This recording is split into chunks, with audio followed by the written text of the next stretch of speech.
Hi everybody, and welcome to EDUC 393 Elementary Math Methods. Just wanted to give you a short video on the field experience to try to answer some of your questions before we get started with the course. This field experience blends classroom learning with real-world teaching.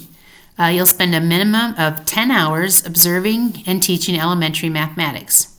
Remember, the field experience hours for this placement cannot be applied to another field experience, and the observation all has to be done in a math classroom.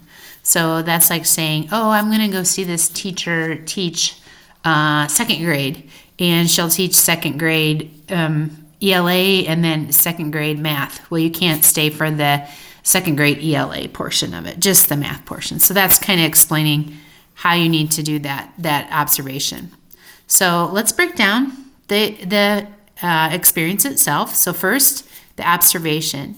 You'll be observing elementary math classroom, and you'll be seeing those teaching methods in action, and hopefully you get to see a lot of the things that we talk about during class as well.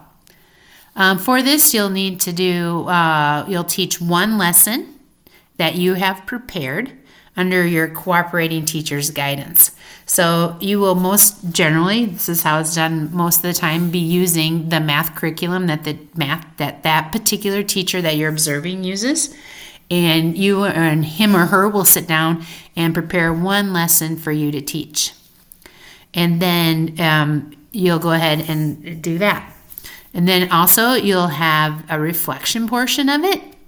After teaching, you'll reflect on your experience and analyze on what worked and what could be improved on. So to successfully complete the field experience, you need to do the following. You need to complete a minimum of 10 hours of observation and teaching in an elementary classroom.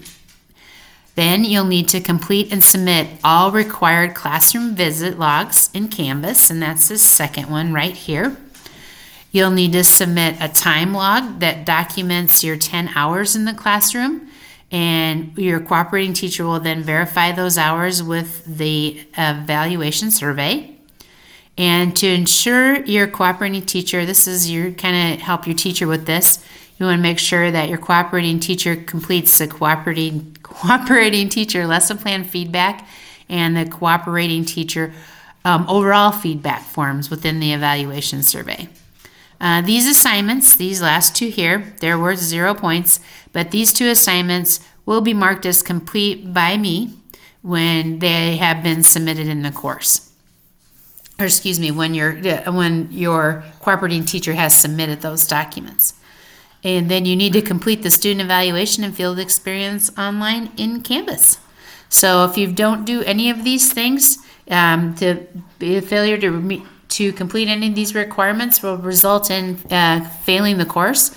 So I would make sure that you don't do this at the very end, the last couple of days. Give your teacher some time to fill out those feedback forms and get those things done. And when you're in doing the observation, when you're doing these things and you're observing the class, make sure that you're not doing things like clerical tasks during your field experience.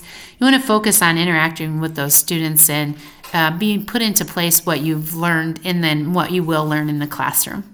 So I'm looking forward to meeting each and every one of you, and I can't wait to see what you learn in your field experience documentation.